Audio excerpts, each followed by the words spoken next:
আয়না বসাইয়া দে মোর কলবের ভিতর বাবারে। কথা কন, আয়না বসাইতে চাই, আছে না নাই? তোর বাবার কলবেই তো আয়না নাই, তোরে কি আয়না দিবে? বিশ্বনবী কলবে আয়না বসাইছে, সাহাবারা আয়না বসিয়েছে, আবু হানিফা কলবের ভেতরে আয়না বসিয়েছে, ইমাম শাফিঈ কলবে আয়না বসিয়েছে। কলবে আল্লাহর জিকির ছাড়া কোনো আয়না ফায়না বসানো চলবে না। চিৎকার করে বলেন ঠিক কিনা? আমার কোন বান্দা আমার দিকে যদি এক বিঘত এগিয়ে আসতে চায়, আমি আমার বান্দার দিকে এক হাত এগিয়ে যেতে চাই। আর জিকিরটা হতে হবে একজনের নামে, চিল্লায় বলেন তিনি কে?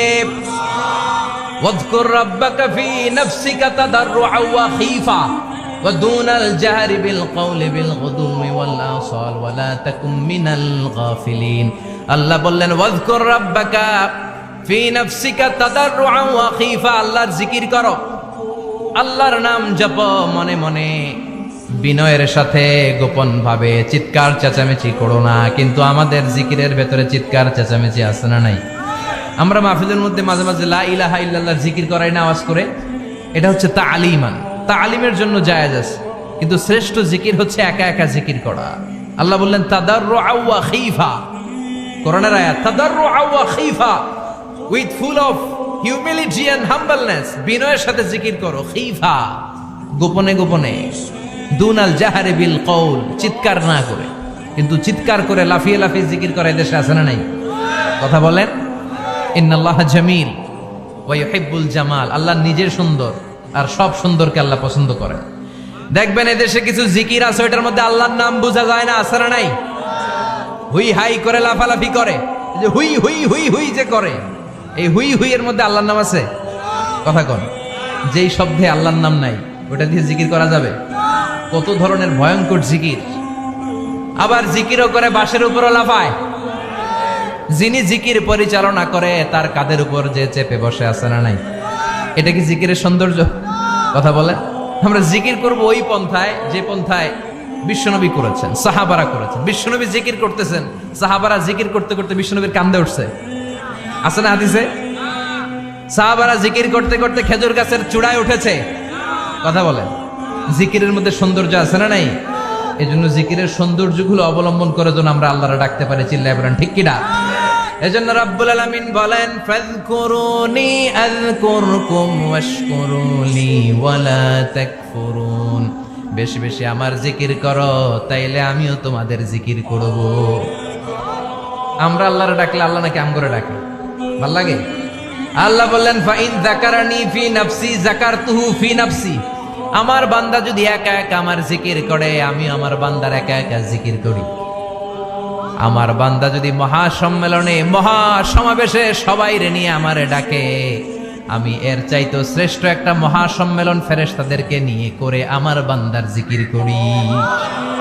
ওয়া ইন তাকাররাবা ইলাইয়া শিবরান তাকাররাবতু ইলাইহি যিরাআন, আমার কোন বান্দা আমার দিকে যদি এক বিঘত এগিয়ে আসতে চায়, আমি আমার বান্দার দিকে এক হাত এগিয়ে যেতে চাই। আমার বান্দা যদি আমার দিকে এক হাত এগিয়ে আসে, আমি আমার বান্দার দিকে দুই হাত এগিয়ে যাই। ওয়া ইন আতানি ইয়ামশি আতাইতুহু হারওয়ালা, আমার বান্দা যদি আমার দিকে হেঁটে হেঁটে আসতে চায়, আমি আমার বান্দার কাছে দৌড়ে দৌড়ে যাই। কি আল্লাহ আমরা পাইছি, ডাক দেয়া মাত্রই, ডাকা মাত্রই তিনি সাড়া দেয়। চিল্লায় বলেন ঠিক কিনা? এজন্য সব সময় আল্লাহর জিকির দিয়ে হৃদয়টারে সিক্ত রাখার দরকার আছে না নাই? বিশ্বনবী বললেন লা ইয়াজালু লিসানুকা রাতবান মিন যিকরিল্লাহ, সব সময় আল্লাহর জিকির দিয়ে জিহ্বাটারে ভিজায় রাখো। জিকির করেন লা ইলাহা ইল্লাল্লাহ, লা ইলাহা, লা ইলাহা ইল্লাল্লাহু মুহাম্মাদুর রাসূলুল্লাহ সাল্লাল্লাহু মাসালুল লাযী ইয়াযকুরু রাব্বা ওয়াল্লাযী লা ইয়াযকুরু রাব্বা মাসালুল হাইয়্যি ওয়াল মাইয়িত, যে হৃদয় আল্লাহর জিকির করে আর যে হৃদয় জিকির করে না, বিশ্বনবী বললেন দুই হৃদয়ের পার্থক্য হচ্ছে একটা জীবিত হৃদয় আর একটা মৃত হৃদয়। এখন আপনার হৃদয়কে আপনি কি জিন্দা রাখতে চান না মুর্দা বানাতে চান? আবার আল্লাহ বললেন আলা বিযিকরিল্লাহি তাতমাইন্নুল কুলুব, দুনিয়ার কোন জিনিস দিয়ে কলবের পরিচ্ছন্নতা হয় না, দুনিয়ার কোন জিনিস দিয়ে কলব পরিচ্ছন্ন হয় না, কলবের খাদ্য হয় না। কলবের খাদ্য হয় একটা জিনিস দিয়ে, সেটা কি? আল্লাহর জিকির। এজন্য কলবের মধ্যে কি বসাবেন? নাকি আয়না? আয়না বসাইয়া দে মোর কলবের ভিতর বাবারে। কথা কন। আয়না বসাইতে চাই, আছে না নাই? তোর বাবার কলবেই তো আয়না নাই, তোরে কি আয়না দিব? বিশ্বনবী কলবে আয়না বসাইছে? সাহাবারা আয়না বসিয়েছে? আবু হানিফা কলবের ভেতরে আয়না বসিয়েছে? ইমাম শাফিঈ কলবে আয়না বসিয়েছে? কলবে আল্লাহর জিকির ছাড়া কোনো আয়না ফায়না বসানো চলবে না। চিৎকার করে বলেন ঠিক কিনা? আবার বিশ্বনবী বললেন, আফদালুয যিকরি লা ইলাহা ইল্লাল্লাহ। জিকিরের জগতে যত জিকির আছে, শ্রেষ্ঠ জিকির হলো লা ইলাহা। মান ক্বালা লা ইলাহা ইল্লাল্লাহ সিদকান মিন কলবিহি দাখালাল জান্নাহ। ঈমানের সাথে, ইখলাসের সাথে একবার কেউ যদি লা ইলাহা ইল্লাল্লাহ পড়ে, তার জন্য জান্নাতকে ওয়াজিব করে দিবে কে? এটার নাম কালিমাতে তাইয়্যিবা। কি নাম? দারাবাল্লাহু মাসালান কালিমাতান তাইয়্যিবাতান কাশাজারাতিন তাইয়্যিবা আসলুহা সাবিতুন ওয়া ফারউহা ফিস সামা। এই লা ইলাহার নাম আল্লাহ দিলেন কালিমায়ে তাইয়্যিবা। কি নাম? ও আল্লাহ, show us the right path, show us the correct path, show us the middle path. আল্লাহ মধ্যম পন্থা দেখান, মাঝামাঝি রাস্তাটা দেখান, সিরাতুল মুস্তাকিম দেখান। আমাদেরকে রাস্তা দেখায় কে? কথা বলেন না। আমরা যদি পথ ভুলে যাই, পথ দেখায় দেয় কে? আমি যদি কোনদিন পথে ভুলে যাই, পড়েন, হাত ছানি দিয়ে কাছে নিও, মমতার বন্ধনে আমায় ডেকে সব ভুল ক্ষমা করে দিও। চিল্লায় পড়ে না আমিন? আরো জোরে আমিন। এজন্য বিশ্বনবী বললেন যে দোয়া বাদ দিল তার সব বাদ। কারণ দোয়া দিয়ে নামাজ শুরু, দোয়া দিয়ে সব শুরু। দোয়াটাই হলো ইবাদত। চিল্লায় বলেন ঠিক কিনা? আর দোয়া ও সিলাহুল মুমিন। দোয়া হচ্ছে মুমিনের উইপেন, অস্ত্র, মুমিনের বড় অস্ত্র। যেখানে সবকিছুর দৌরাত্ম্য শেষ, ওইখানে দোয়ার দৌরাত্ম্য শুরু। যেখানে সবকিছুর কারিশমা শেষ, ওখান থেকে দোয়ার কারিশমা শুরু। এরকম অনেক ক্যান্সারের মতো দুরারোগ্য ব্যাধিতে আক্রান্ত, ডক্টর ফাইনালাইজ করে দিয়েছে বাঁচবে না, 2 মাস বাঁচবে। কয় মাস? কথা বলেন। মাত্র 2 মাস সে বাঁচবে। তারপরও দেখা গেছে লোকটা 7 বছর বেঁচে ছিল। আছে না নাই? দোয়া, the power of দোয়া।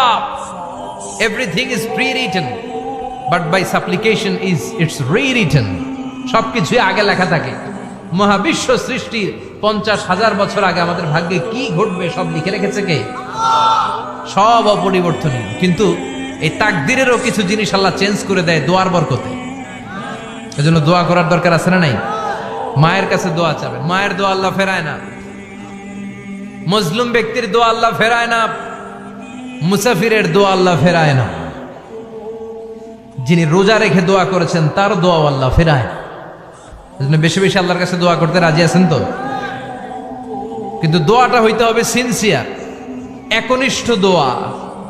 অনেকে দেখবেন দোয়াও করে, ওদিকেও তাকায় আছে। জুমার নামাজে প্রায় হয় বিশাল দোয়াও করতেছে, আবার এদিকে আছে না নাই? আবার দোয়াও করে, মোবাইলও টিপে। কথা কন। আবার আমরা আলোচনা শেষে দোয়াও করি, পোলাপাইন সেলফিও তোলে। আছে না নাই? সিনসিয়ারিটি নাই। আপনার কি পরিমাণে সিনসিয়ারিটি আছে এটার উপর ডিপেন্ড করবে আপনার দোয়া কবুল হবে কি হবে না। একজন দোয়া করলে মুহূর্তে কবুল, চোখ বন্ধ করলে আল্লাহর আরশে চলে যায়। মদিনার সাথে ওর কানেক্টিভিটি বেড়ে যায়, আল্লাহর সাথে কানেক্টিভিটি বেড়ে যায়। সে ফিল করে সে আল্লাহর সাথে কানেক্ট হয়ে গিয়েছে। আর আরেকজন দোয়ার মধ্যে খুঁজে কিছু পায় না। আছে না নাই? দুই দোয়ায় পার্থক্য আছে না? কথা কন। এজন্য সম্মানিত ভাইরা, দোয়াই যখন করবেন সিনসিয়ারলি করবেন, কানেক্টিভিটিটাকে স্ট্রং করার চেষ্টা করবেন। সিনসিয়ার দোয়া is like a missile. Missile নাম শুনছেন? হামলা করে না, মিসাইল হামলা করেছে প্রায়, শোনেন নাই? মারলে একেবারে ধ্বংস করে যায় সব। এই মিসাইল হামলা, ড্রোন হামলা, এগুলো লক্ষ্য বস্তু ভেদ করে ভয়ঙ্কর ভাবে, ইঞ্চি ইঞ্চি, মাইক্রো ইঞ্চি মেপে মেপে এমন ভাবে এই বোমাটা মারবে, ঠিক জায়গা মতো এটা ফিট হয়ে যাবে। তেমনি দোয়ার মতো আপনি যদি দোয়া করতে জানেন, একনিষ্ঠতার সাথে সিনসিয়ারিটির সাথে যদি দোয়াটা করে ফেলতে জানেন, এই দোয়া মুহূর্তে আল্লাহর আরশে যেয়ে নক করবে। সুবহানাল্লাহ পড়েন। আর মুমিনের দোয়া কখনো ফেরত যায় না। দোয়া করলেই মুমিনের দোয়া কবুল করে নেয় কে? আপনি জীবনে যত দোয়া করছেন সব কবুল। All of your supplications are accepted. Whatever you have supplicated to your Lord, যাই চেয়েছেন সব কবুল। অনেকে বলে হুজুর এটা একটা কথা কইলেন, সব দোয়া বুঝি কবুল? কত দোয়া করলাম, জীবনে কত কিছু চাইছি, কই কিছুই তো দেয় নাই। এরকম আছে না নাই? অনেকে বলে হুজুর কত চাইলাম আল্লাহ আমার দিল না। 5টা আল্লাহ মেয়ে দিয়েছে, একটা ছেলের জন্য কাবা ঘর ধরেও দোয়া করে আসছি, হাজরে আসওয়াদ ধরে দোয়া করে আসছি, মুলতাজামে দোয়া করে আসছি, আরাফাতের ময়দানে দোয়া করছি, কই আল্লাহ দিল না। আর আপনি ওয়াজে কোন যত দোয়া করছেন সব কবুল করে নিছে কে? কন্ট্রাডিক্ট হয়ে গেল না? আমি বললাম সব দোয়া কবুল, আর আপনারা কইতেছেন কই কত কিছু তো পাই নাই। আল্লাহর দোয়া কবুল করার 3টা পদ্ধতি আছে। কয়টা? আপনাদের জিমানি আসছে? কথা শুনতেছেন তো? 3টা পদ্ধতিতে তিনি দোয়া কবুল করেন। চিল্লায় বলেন কয়টা? আপনি দোয়া করা মাত্রই আল্লাহ এই দোয়াটা অ্যাকসেপ্ট করে নেয়। আল্লাহ বলে accepted, rejected he never shed your সাপ্লিকেশন is rejected. তোমার দোয়া রিজেক্ট করে দিলাম, এটা আল্লাহ কখনো বলে? সুবহানাল্লাহ পড়বেন না? দোয়া করা মাত্রই কবুল করে কে? তবে 3টা পদ্ধতিতে করে। চিল্লায় বলেন তো কয়টা? যখনই যা চাইবেন আল্লাহ বলে দেব দেব দেব, দেব না কখনো বলে না।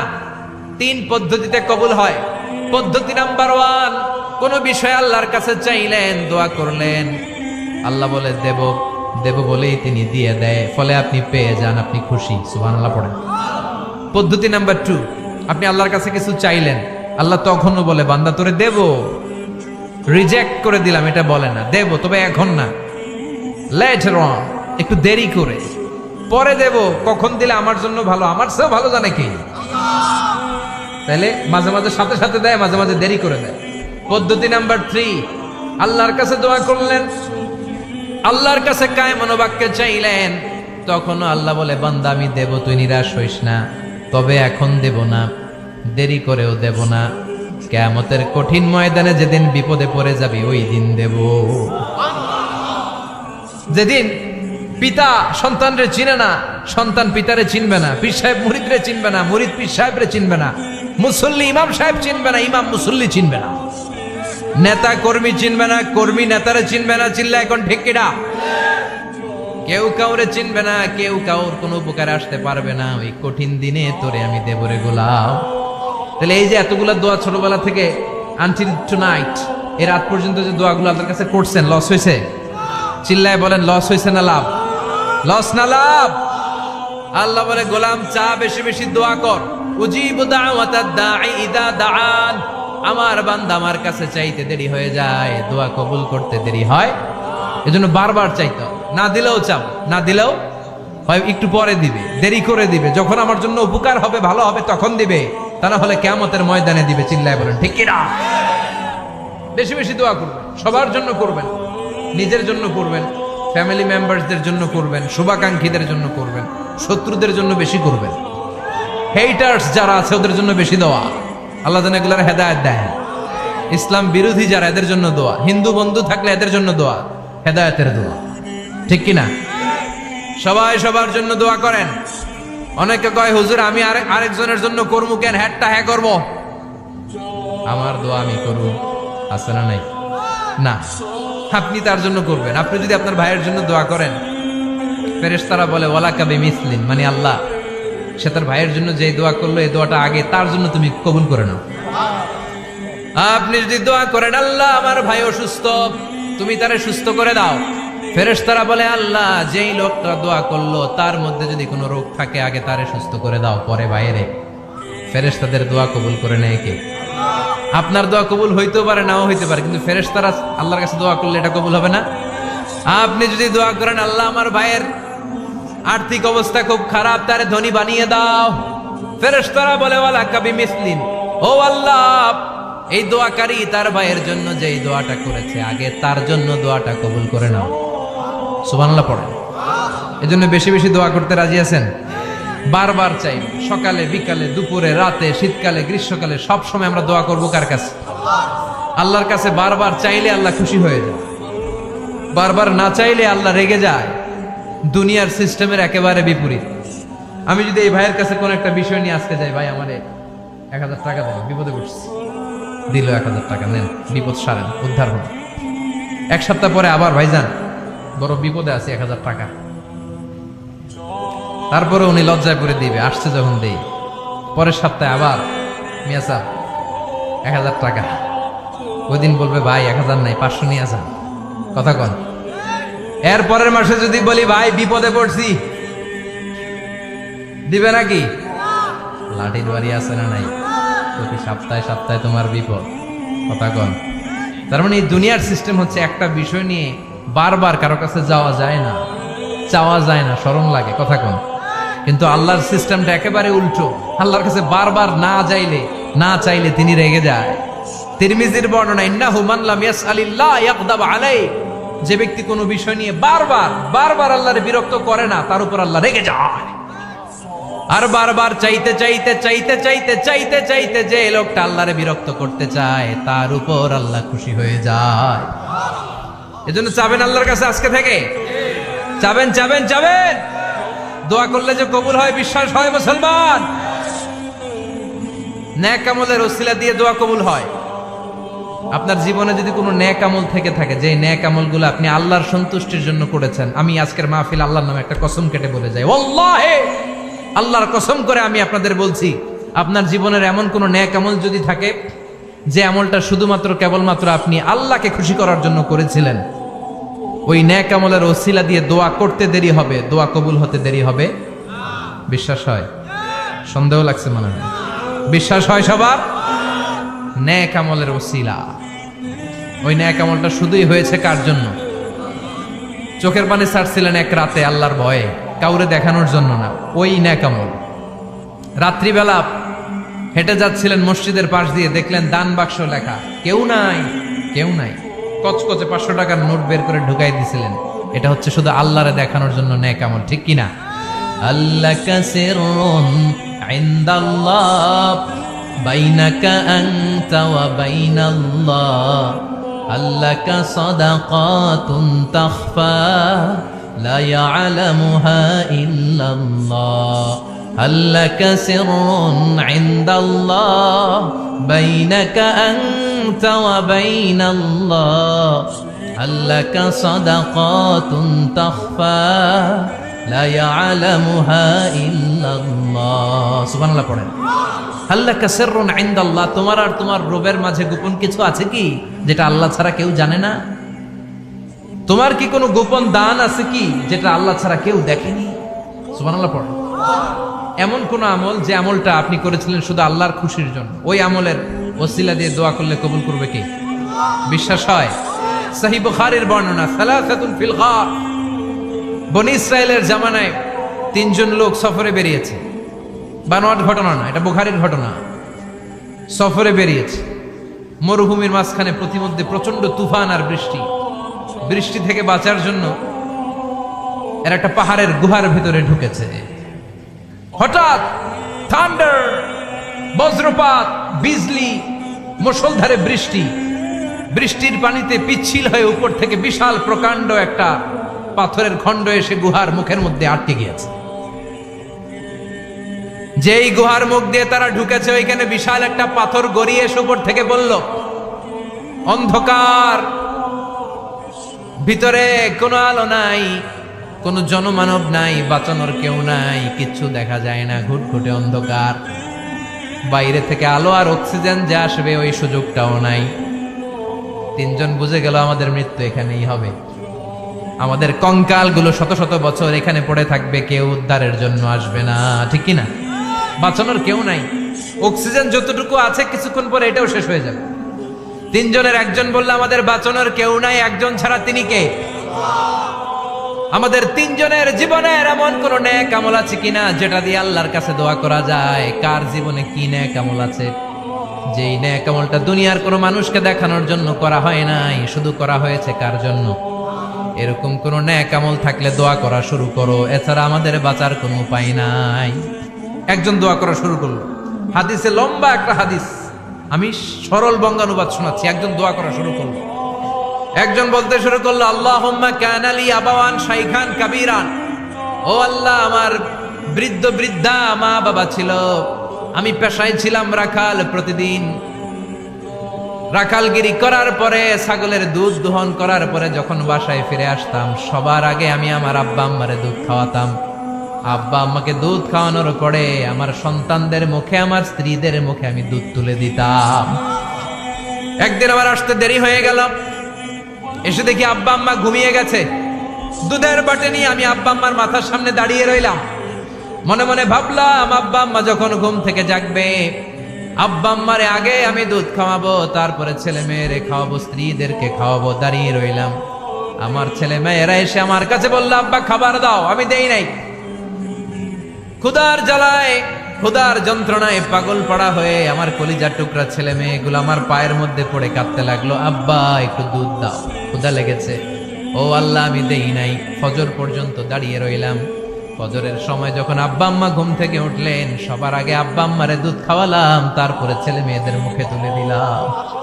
ও আল্লাহ, ও আল্লাহ, ওই দিনে সারা রাতটা আমি দাঁড়িয়ে আব্বা আম্মার জন্য যে দাঁড়িয়েছিলাম, দুনিয়ার কাউরে দেখানোর জন্য নয়, শুধু তোমারে খুশি করার জন্য। ওই রাতের ইবাদতটা যদি তোমার কাছে পছন্দ হয়, ফাফাররিজ আন্না মা নাহনু ফি, আজকে যেই বিপদে আমরা আছি, বিপদ থেকে তুমি বাঁচাও। বলার সাথে সাথে 1/3, 1/3 পাথরটা ডান দিকে সরে। সুবহানাল্লাহ পড়বেন না? এবার বাইরে থেকে আলো আসতে শুরু করেছে, অক্সিজেন ঢুকতে শুরু করেছে, তাদের মনের মধ্যে স্বস্তি ফিরে এসেছে। এবার দ্বিতীয় জন দোয়া শুরু করলো, আল্লাহ, আমার এক চাচাতো বোন ছিল, এত সুন্দরী, আমার জীবনে এত সুন্দরী নারী আমি দেখিনি, এত সুন্দরী নারী। ওয়া কুনতু উহিব্বুহু বিআশাদ্দি মা ইউহিব্বুর রিজাল আন নিসা, একজন পুরুষ একজন নারীকে যত ভালোবাসতে পারে, আমি ঠিক ততটা ভালোবাসতাম আমার এই সুন্দরী কাজিনকে, চাচাতো বোনকে। কিন্তু আমার মনের কথা আমার চাচাতো বোনরা আমি বুঝাতে পারি নাই। শরমের মাথা খেয়ে চাচাতো বোনরা আমি বললাম, তোরে আমি বড্ড ভালোবাসি, একান্তে আমি তোরে চাই। চাচাতো বোন বললো, এত এত স্বর্ণ মুদ্রা যেদিন জমাতে পারবা ওই দিন আমারে পাবা। এবার আমি স্বর্ণ মুদ্রা জমাতে লাগলাম। জমাতে জমাতে জমাতে জমাতে বছর শেষে স্বর্ণ মুদ্রার থলে নিয়ে চাচাতো বোনের হাতে দিলাম। চাচাতো বোন আমার অপকর্মে রাজি হয়ে গেল। গোপন একটা রুমের ভেতরে আমরা ঢুকলাম। দুইজনেই জামা কাপড় খুলে নেকেড হলাম। জিনা করব, পাপ কাজ করব, একেবারে ফাইনাল ডেস্টিনেশন আমরা চলে গেলাম। পাপ কাজ যখন আমরা শুরু করব, ইন দা মিন টাইম আমার চাচাতো বোন আমার ডেকে বলে, ও আমার চাচাতো ভাই, ইত্তাকিল্লাহ, ইত্তাকিল্লাহ, আল্লাহরে ভয় কর, আমার সতীত্ব নষ্ট করে দিস না। আল্লাহ ওই মুহূর্ত থেকে ফিরে আসা কোনো পুরুষের পক্ষে সম্ভব ছিল না। ইত্তাকিল্লাহ, এই বাক্যটা শুনে, তোমার আওয়াজ শুনে আমার কলিজার মধ্যে কাঁপুনি ছুটে গিয়েছে। তোমার নাম শুনে আমি আর ধৈর্য ধারণ করতে পারি নাই। চিৎকার মেরে জামা পেড়ে ওই ঘর থেকে বের হয়ে গেলাম। ও আল্লাহ, শুধুমাত্র কেবলমাত্র একমাত্র তোমার ভয়ে ওই দিন আমি আমার চাচাতো বোনের সাথে পাপ কাজে লিপ্ত হই নাই। আল্লাহ রে, ওই দিনের আমলটা যদি তোমার দরবারে কবুল হয়ে থাকে, আজকের বিপদের দিনে তুমি আমাদের বাঁচাও। বলা মাত্রই এই দোয়া আল্লাহর কাছে এত কবুল হয়েছে, কারণ আল্লাহর ভয় এটা পৃথিবীর সবচেয়ে বড় ইবাদত। চিল্লায় বলেন ঠিক কিনা? যাদের হৃদয়ে আছে আল্লাহর ভয়, তারা কভু পথ ভুলে যায় না। আল্লাহর প্রেম ছাড়া এই দুনিয়ায় কারো কাছে কোনো কিছু চায় না। ঠিক কিনা? আল্লাহর ভয় আল্লাহর কাছে সবচেয়ে বড় প্রিয় ইবাদত। আল্লাহর কাছে দোয়াটা এত পছন্দনীয় হয়েছে, মুহূর্তের মধ্যে 2/3 পাথরটা গুহার মুখ থেকে ডান দিকে সরে যায়। 2/3 পাথর এখন সরে গিয়েছে। এবার তারা বেরোতে চেষ্টা করল। দেখা যায় হাত বেরোয়, কারো পা বেরোয়, মাথা বেরোয়, কিন্তু পুরো বডিটা নিয়ে বেরোয়া যায় না। বাকি আছে কয়জন? কথা কন। এবার 3 নাম্বার লোক দোয়া করতে শুরু করেছে, আল্লাহ ইন্নী ইস্তাজারতু উজারা ফাদাফা'তু সামানাহুম, আল্লাহ আমি অনেকগুলো শ্রমিক ভাড়া করেছিলাম, তাদেরকে দিয়ে কাজ করিয়ে তাদের ঘাম শুকিয়ে যাওয়ার আগে প্রত্যেকটা শ্রমিকের পারিশ্রমিক আমি দিয়ে দিয়েছি। সবগুলো শ্রমিক আমার কাছ থেকে পারিশ্রমিক বুঝে নিয়েছে, একজন ছাড়া। একজন না নিয়ে চলে গেছে। তার টাকা তারে আমি বুঝাই দিতে পারি নাই। তার রেখে যাওয়া টাকা দিয়ে আমি কয়েকটা ছাগল কিনলাম। ওই ছাগল পালতে পালতে বাচ্চা দিল, আরো বাচ্চা দিল, দিতে দিতে বিশাল ছাগলের ডেয়ারি ফার্ম বানালাম। 1 যুগ পরে ওই শ্রমিক এসে বলে, হে আমার মালিক, 12 বছর আগে তোমার কাছে কাজ করেছিলাম, টাকা কিন্তু নেই নাই, টাকা দাও। আমি বললাম, ওই যে বিশাল ছাগলের বড় একটা ডেইরি ফার্ম দেখা যায়, পুরো ডেইরি ফার্ম তোমার, ডেইরি ফার্মটা তুমি নিয়ে যাও। শ্রমিক আমারে বলতে লাগলো, তাস্তাহজিউ মিন্নি, আমার সাথে ঠাট্টা করো নাকি? একদিনের পারিশ্রমিক দিয়ে ডেইরি ফার্ম হয় নাকি? যতটুকু টাকা তোমার কাছে আমি 12 বছর আগে পেতাম ততটুকু দিলেই চলবে। তারে আমি বুঝিয়ে বললাম, তোর টাকা দিয়ে ছাগল কিনেছি, ছাগলের ব্যবসা করে ডেইরি ফার্ম বানিয়েছি, একটার পর একটা ছাগল বাচ্চা দিতে দিতে আজকে হাজার হাজার ছাগলের এই ডেইরি ফার্ম, পুরো ডেইরি ফার্মটা আমি তোরে দিয়ে দিলাম। বলা মাত্র ওই শ্রমিকটা ডেইরি ফার্ম নিয়ে চলে গেল। মাবুদের এই কঠিন বিপদের দিন সে শুধু দাবি করেছিল তার পারিশ্রমিক, তার পারিশ্রমিকের টাকা তার হাতে দিলে সে খুশিতে বাকবাকুম, কিন্তু তার বদলে পুরো ডেইরি ফার্মটা আমি তার হাতে তুলে দিয়েছি একমাত্র তোমার সন্তুষ্টির জন্য। ওই দিনের আমলটা যদি তোমার দরবারে একটুও ভালো লেগে থাকে রে মাওলা, আজকের কঠিন বিপদ থেকে বাঁচাও। বলতে দেরি মুহূর্তের মধ্যে বিশাল পাথর খণ্ডটা গুহার মুখ থেকে ডান দিকে সরে যা। আল্লাহর শুকরিয়া করে 3 জন বের হয়ে যায়। সহিহ বুখারীর বর্ণনা। আপনার জীবনে এমন কোন নেক আমল যদি থাকে যেটা শুধু আল্লাহরে দেখানোর জন্য করছিলেন, আমরা আমল করব অবশ্যই দেখানোর জন্য, তবে মানুষকে নয়। কারা দেখানোর জন্য? আমাদের সব দেখানো হবে একজনকে। চিল্লায় বলেন, তিনি কে? আপনার এমন কোন নেক আমল যদি থাকে যেটা আপনি আল্লাহরে খুশি করতে করছিলেন, ওইটার ওসিলা করে দোয়া করে দেখেন, ওই দোয়া কবুল করে নিবে কে? রাজি আছেন তো? সব সময় অন্যায় হয়ে গেলে, পাপ হয়ে গেলে তওবা করব কার কাছে? বিপদে আপদে সব অবস্থায় আস্তাগফিরুল্লাহ পড়তে রাজি আছেন তো? আর জিকির চলবে একজনের। চিল্লায় বলেন, তিনি কে? আর সব সময় দোয়া করব কার কাছে? রাজি আছেন তো সবাই? আল্লাহ আমাদের সবাইকে কথাগুলো বুঝার ও আমল করার তৌফিক দান করুক। আমরা পড়ি আমিন।